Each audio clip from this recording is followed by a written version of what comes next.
The massacre of the infants in Bethlehem by King Herod and his horrific demise.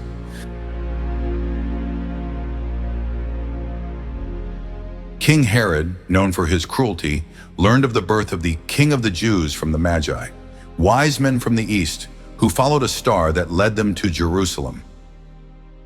Anxious about his power, Herod asked the chief priests and scribes to inform him about the prophecies concerning the birth of the Messiah.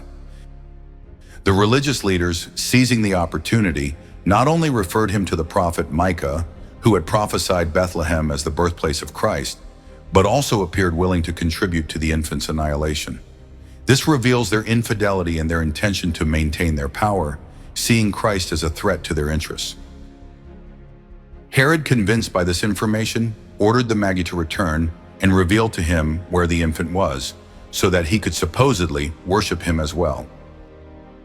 When the Magi, warned by a dream, avoided returning, Herod became enraged. He ordered the slaughter of all male infants in Bethlehem and the surrounding areas aged 2 years and under. His fear of the infant king was so great that he did not hesitate to shed the blood of innocent children.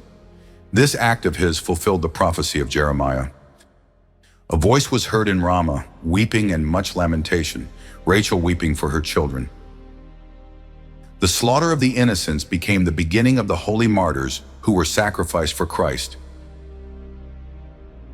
However, the divine plan was not thwarted. An angel warned Joseph, who took the divine infant and his virgin mother and fled to Egypt, saving Christ from Herod's rage. Herod's life ended in a horrific manner.